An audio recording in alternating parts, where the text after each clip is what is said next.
So what I thought we would do is just go straight into group discussion to begin with. And as I said to you yesterday, we'll do it in 2 stages. I suggest for the first part of the discussion, you look up to page 52, which is where there's a natural break where it says the faltering equivocity of the world. Okay? The reason for looking at it in stages is that it will encourage us to look in detail at the text, to cite particular passages, and to linger over particular phrases. All of that is a good thing, I think, with regard to this sort of exercise. So would you like to start off doing that for, say, 15, 20 minutes? And then we'll pull some ideas together. As others say, the way we speak makes what we are. Yes. Yeah.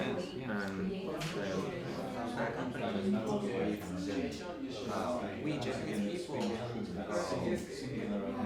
very easy to It's had an impact on her life. She wasn't Jewish. Does she deny it entirely? I mean, what she's reacting to there is this idea of being called in no other way. Yeah. Okay, let's have some sharing of thoughts about what you've been talking about then, please. And would anybody like to start off from something early on in the section you looked at? We could go if you want. Yes? Well, on page 42, Yes, thank you. I think page 42, probably the 3rd paragraph towards the end, when she talks about if one is attacked as a Jew, one must defend oneself as a Jew. But then Kassan says, but it is important to understand, as Arendt herself points out, that this response is political, purely political, and there is no essentialization, no naturalization, no substance, just simple predicate.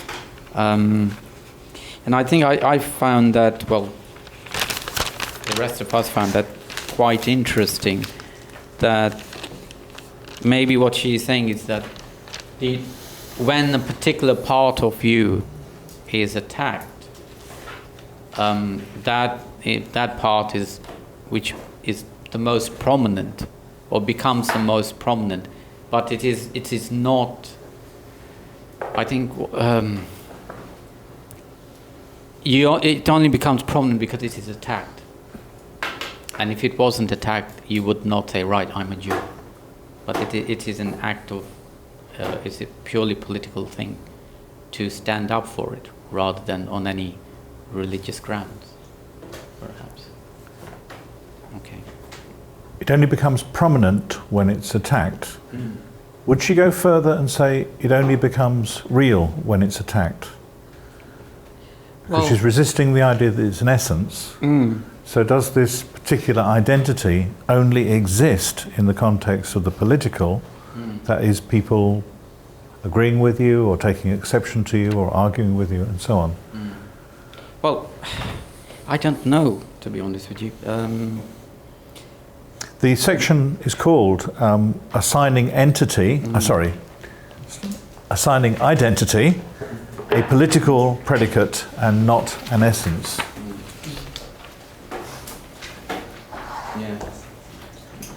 Okay. Does anybody want to pick up what Kassa's just been talking about? I believe, incidentally, that Barbara Kassa is half Jewish, I think. But both Barbara Kassa and Hannah Arendt say that they grew up, when they were small girls, not realizing they were Jewish. Jay, do you want to say something? We discussed also on page 42, or starting there, this distinction between the mother tongue and the land of the fathers. We're talking about identity, I suppose, and the way that language is perhaps distinct from these identities, and certainly something that she draws out. So she can occupy or be de-identified or identify herself with a variety of identities, but the mother tongue is, if you like, a fixed point for her. This may feed into what Kassa was saying about Jewish identity and the idea of politicization. Our conversation went in a slightly different direction, though. So I don't know if someone wants to talk more to Kassa's point, or whether I should move it into this discussion of language. Did anybody want to talk more about the political? Or shall I? Just go ahead, go on. We'll move it along. Well, it's not entirely unrelated, obviously. It's the same text. But one thing that we alighted upon is this idea that that language underpins thinking and underpins one's sense of self. But we noticed a tension on page 45.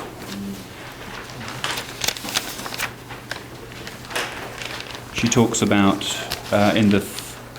it's the second paragraph, being in 1943, being a refugee, the simplicity of gestures, the unaffected expression of feelings that the mother tongue allows one to have this unaffected, effortless, unforced expression.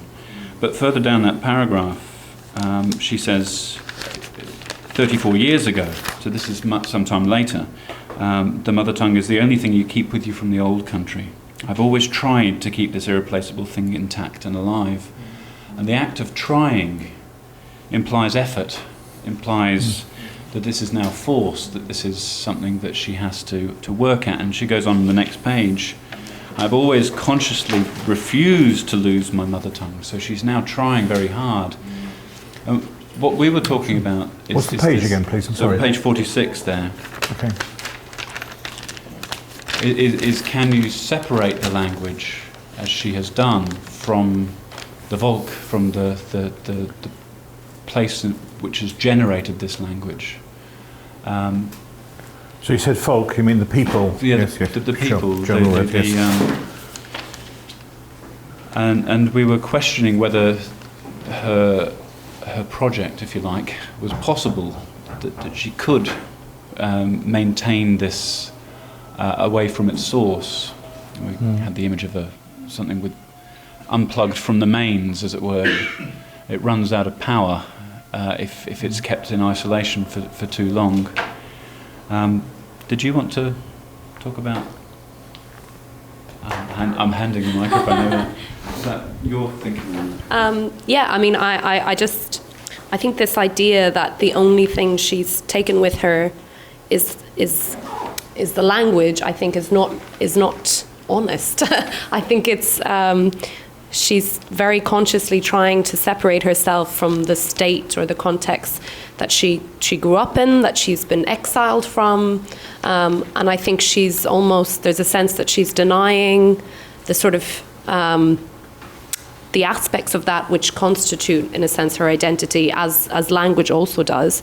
And I think, as Jay was saying, if you're making an effort to sort of keep the language alive, and it's no longer a sort of natural thing, because it's now been separated from the context in which not only it was first sort of spoken, or not only as the source of that language, but also as the place where the language is sort of unsaturated, or the language is evolving. It's almost as if the language becomes kind of abstract once it's taken out of the context. And so I think and she talks on page 44 about being the conscious pariah, standing outside of all social connections, and how this is sort of the height of intellectual achievement, is to be able to do this. And I just wondered, if, coming back to Paul's paper yesterday, if there's something slightly inauthentic about that, just to throw that word into the mix. So I don't know if she can maintain this distinction as much as, yeah.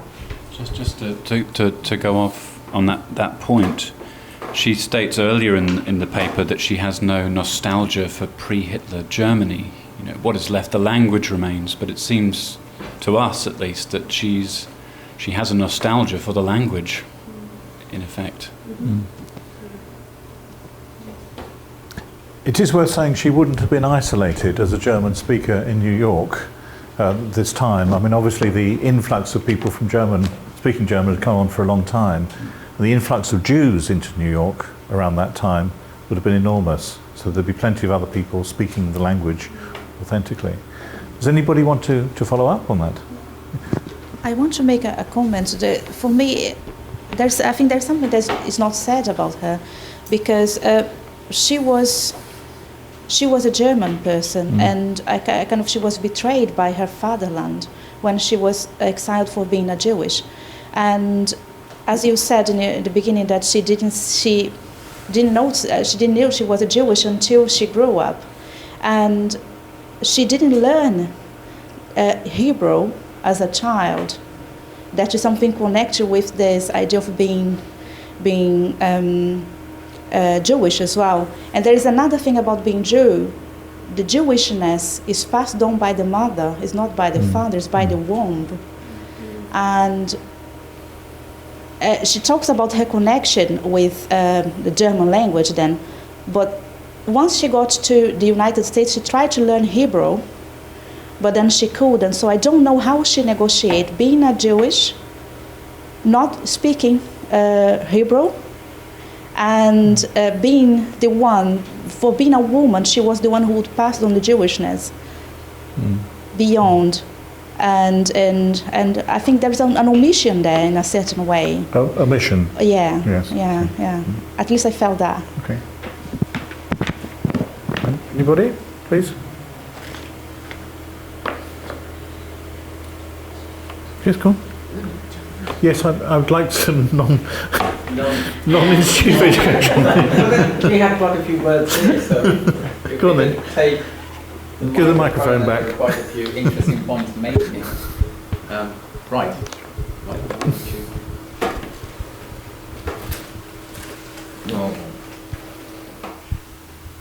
We discussed about the cliché.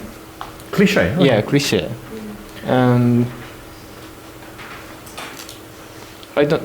I don't remember the in what how to say context that the argument comes to the topic of cliché, but we discussed about the what divide the what makes the division between cliché and non-cliché, and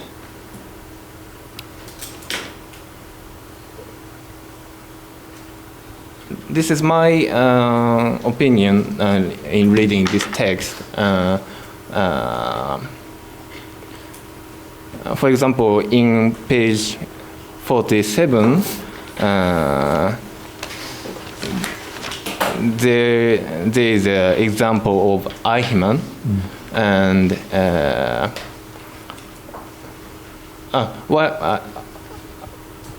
I remembered why the discussion comes to about the division. Jeremy asked that maybe Jeremy or maybe what was there's a discussion that even in the mother tongue we can be fall into cliché. Absolutely. Yeah, and then the point come to the division, and I think what divides between the being falling into cliché or being take attitude against or resist toward cliché is, and the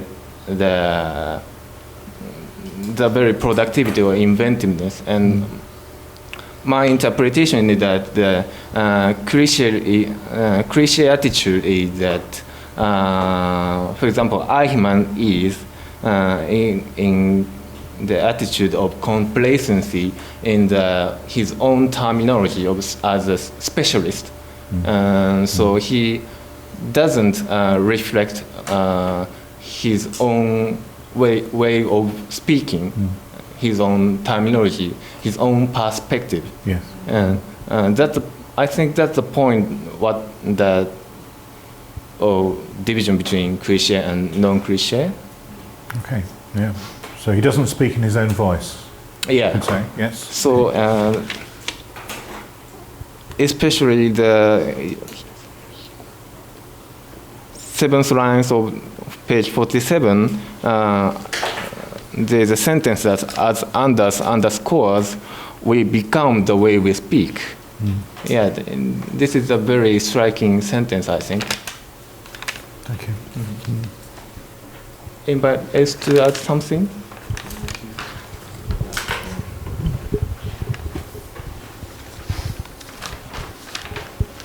This is my opinion. In page 46, page 45, Arendt said that the mother tongue means naturalness of reactions or the simplicity of gestures. Maybe she understood that if people preserve their mother tongue, they got the naturalness of reactions. But I wonder if we get the mother tongue, then we avoid the cliches or the banality of evil. Yeah, I don't think so. But yeah, that's a very nice point. You're saying that This is my if we opinion. stay with the mother tongue, yeah, we don't necessarily avoid yeah, evil. Yes. Okay. Yeah. Or cliché. yeah. Very nicely put. Yeah. Thank you. About my opinion, so I think cliché represents a static relation, as we talked former days, and he mentioned about the suspending as a foreigner from cliché. Then, for example, even though that means at the page 47 and the three line, the productivity, inventiveness, and authority one display in one's language comes to be cut off the more one forgets. But I think then so it makes different. How to say? Even though it is cut off, but it represents another shape of the cliché. Then I think it means she says that the productivity and inventiveness and authority can be decreased in some way, but it represents another different way of the cliché. So I think it can be another way of productivity. Okay. So what she says is that in the mother tongue, there is the possibility of invention. That means something new coming into the language and to thought. And so you're saying that should be a resistance to cliché. Is that right? That should prevent cliché. About that, resistant to cliché. In mother tongue, within mother tongue, it can be resistance to cliché. Okay. But as a foreigner, about using cliché. Okay, I still have to think about that. Okay. You think that even in the reproduction of cliché, there is a possibility of inventiveness, productivity. So I think what he describes goes against what she describes here. Okay. Yes, I agree. They're saying different things.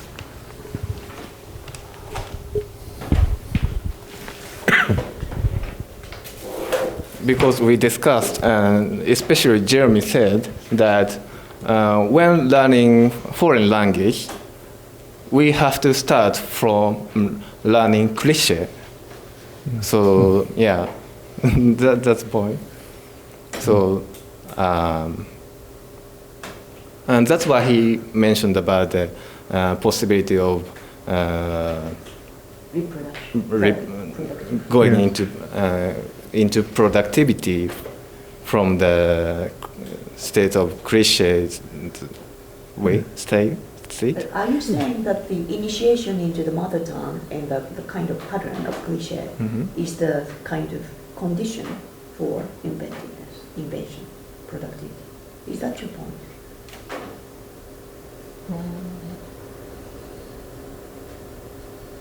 I got the impression what she describes here about the cliché is rather more sort of critical attitudes toward the stagnation of the language itself. Yes. But I think what you discuss, I don't know whose opinion it is, but I got the impression what you try to say, especially what Shusuke tried to say, is that the kind of the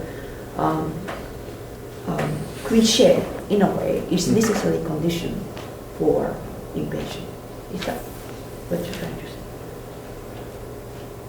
Difference between the what one has as a cliché.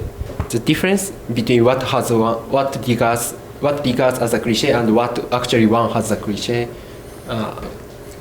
what one has the image towards a cliché. The difference between those can be can be a factor for the productivity. Okay. Yes. Do you want to say, Jeremy? Anything?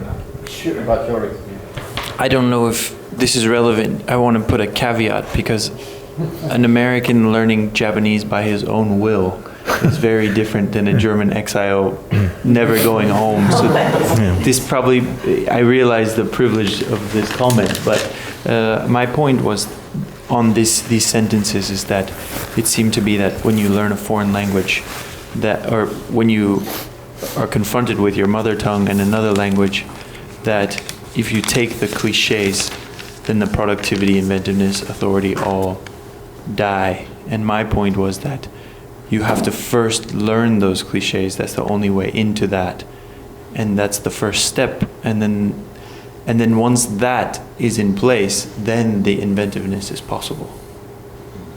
I don't think it resides on some essential protecting the mother tongue. I'm not sure how you could get to the space of inventiveness without first learning that side and then stepping back into the tension between the two of them. That was my experience from learning Japanese.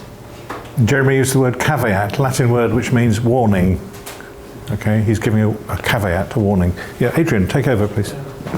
No, I think it's interesting at the end of this section because Kassan sort of then links it to the problem of cliches in other languages as well, and having sort of identified the mother tongue as a sort of focal point for invention in languages, she is then sort of asking just the kind of thing that Jeremy was saying, well, how once, even with a foreign language, how do you get beyond the cliche? How does that become a living or a lived-in language? And this is specifically linked to the problem of English as the global language. This idea of globish, and in what respect that is a language that can be inhabited, or is it just a language of cliche? What do you mean by cliche in a sense? I think I don't know what a cliche is. I think that's the problem that I'm having. What can you give an example? I mean, is it just a generalized notion that's kind of devoid of meaning? I mean, are we talking about idioms here? I mean, I'm just very confused. Well, sometimes you're talking about idioms like travel broadens the mind. People say that and repeat it. So there are phrases we say over and over again which become comfortable phrases but emptied of meaning. That's the central idea, I think. But then it's become broadened in this discussion to something rather more, where people cannot have their own thoughts. So the officialese, the language of official bureaucracy or whatever, that Eichmann speaks very well in German, that dominates his mind.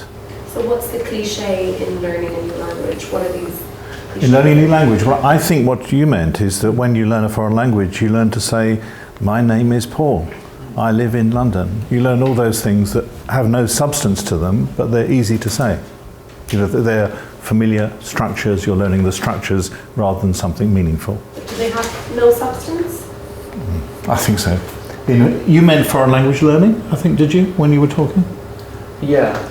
There seems to me a big difference between foreign language learning when we say stupid things like that, and it doesn't matter, that it doesn't mean anything because we're learning the structures, but it's very different for a tiny child coming into language for the first time. And that doesn't seem to me to be cliche, even though it's repetition. But do you want to, I'm talking too much, do you want to carry on over there? Yeah. Also in regards to that, at the top of the page 48, and she talks about language and responsibility and decoupling. She made an interesting point in regards that the German language will still be a mother tongue for exiles, but not for ordinary Nazis. And because at that point, I think the German that was spoken by the Nazis became kind of a propaganda. And then she comes back to that thing about language, the responsibility of the use of the words, and linked to the political as well. I think it's something related to the cliche as well, the responsibility in which we have when you use the words and the force, and what they include, what they exclude. Yes. Mm-hmm. Yeah. Kensuke, do you want to speak? Yeah. Go on, sorry. I want to speak about the cliche. And I think we should distinguish the word cliche, the idea of cliche and the idea of mother tongue. Cliche is not, okay. In our discussion, I think we discussed the difference of idea of poetry or invention in language, and yes, you want to? Page 46. Yeah. In page 46, the second paragraph from the bottom. But what is it that makes the tongue the mother tongue? Perhaps the possibility of invention, poetry, this making of language is naturally bound up with the mother tongue. And we are talking about this passage and the idea of poetry. The poetry means creativity of language and to speak beyond the cliche is a kind of poetry. But there is a difference between poetry and translation. In Hannah Arendt's case, Hannah Arendt speaks English in German accent. That is a kind of translation. And Hannah Arendt German inform or enrich the English cliche, and that is a condition of breaking the cliche and producing the creativity. Okay. Yeah. Naoko wants to say something. I just want to follow up what Kensuke mentions. I agree with you that we should make a distinction between mother tongue and cliche, because on page, at the bottom of page 47 and 48, she says something like, if invention is really something proper, at the bottom, page 47, if invention is really something proper to oneself, like a mother, then one would have to conclude in good logic that one's mother tongue is no longer mother tongue as soon as one no longer invents anything in it. And I think what she tries to say here on page 47 or 48 is the at the top of 48, she's talking about reflective or critical judgment. So I think that even within mother tongue, if one is devoid of the occasion to be critical and reflective, that becomes cliche. Yeah. So I think what Jeremy mentions about is a kind of on a different level. You are talking about the acquisition of language, but I think what she discusses here is even within mother tongue, there could be a space for become critical and inventive. But in when one uses mother tongue, if it falls into this pattern of non-reflective, uncritical, cliche, it deprives of the occasion for inventive and productive. Am I right? Can I connect this to Hannah Arendt's case? Yeah. Hannah Arendt speaks English in German accent in America, and that makes her alienated or exiled in America because her English is very strange for American.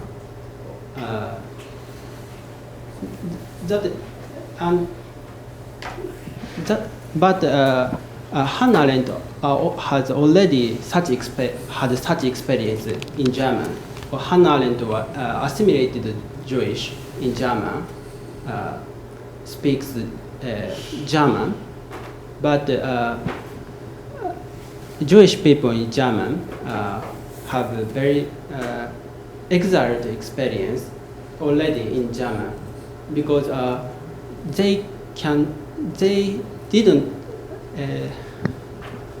they were not feel at home to speak German because German word already has a performative effect to exile Jewish people. I think there is an analogical structure between Arendt speaking English in German accent and the Jewish people speak German in Germany. That's very nicely put. Okay. Can you tell me the time? Because I think possibly we should move. It's 11:30 and not 11. 10:35. 10:35. Would you like to give a lecture about this? No. I want them to talk. So would you prefer to have a general discussion about the rest of this now, or would you like to have discussions at the tables? Do you have a preference? Tables? Tables. Yeah. Go on there. I think it is more difficult. Yes, I agree with you. Yes, okay. So go to the second part of the text then, and talk at your tables, and if we can squeeze in 10 minutes at the end to share a few comments, we will do. Okay, thank you. Instead of Java, is from English can be the. So what in particular do you find interesting about this passage? The experience of Arendt. Yeah, this one was Java.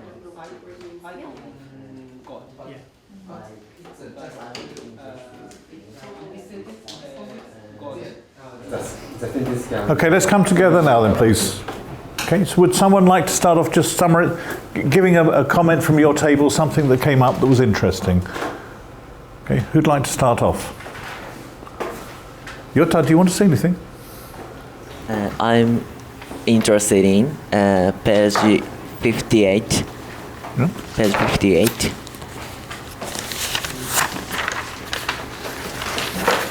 And the last of first paragraph.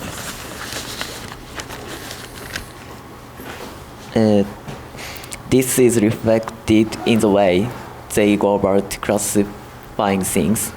He thinks the difference between languages as a fact of synonymy and sees Arendt as a fact of homonymy. Says so. I think this has relation to this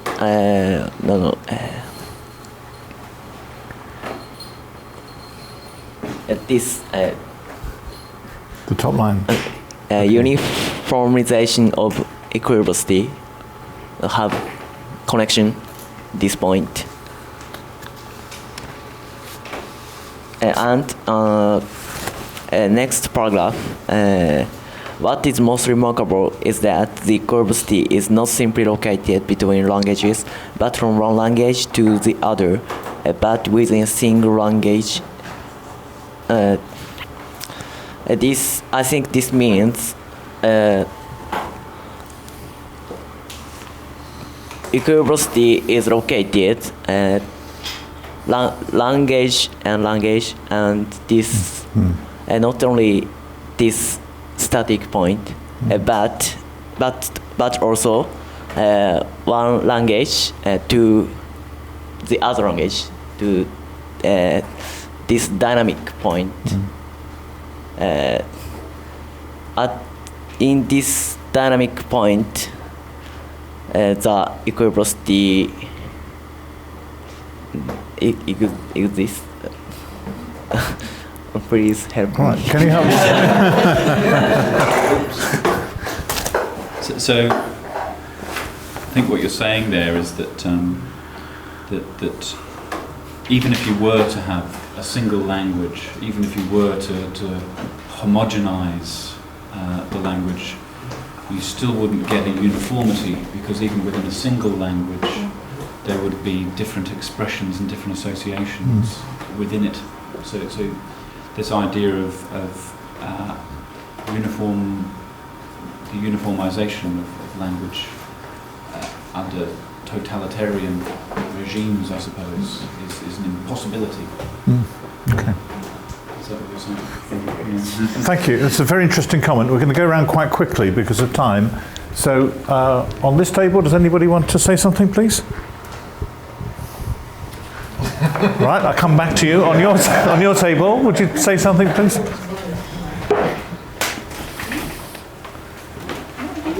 Try to be concise because we need to move forward now, so please go ahead. No pressure. If you don't have anything to say, it's okay. But right, okay. So, are you ready? In that case, would you like to say what you put on the board? No, but I don't know. The way we use language a bit getting confused. So this is what I sort of try to summarize the structure. I'm not sure whether I'm correct, but we are talking about the mother tongue. I mean, the author is talking about the mother tongue like this, and then first she talks about cliché, propaganda, but I think what she tries to say is that there are multiple ways in which we can interact with language. So one way is this sort of relationship to propaganda and cliché, but another way is, like Kensuke said, the idea of translation and experience of exile.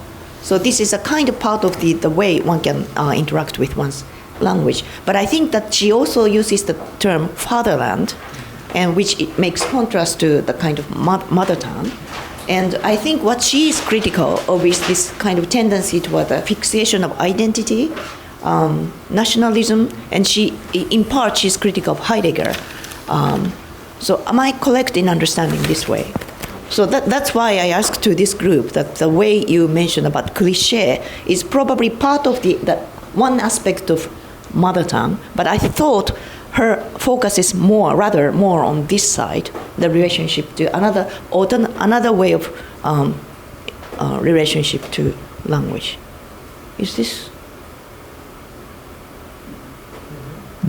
correct?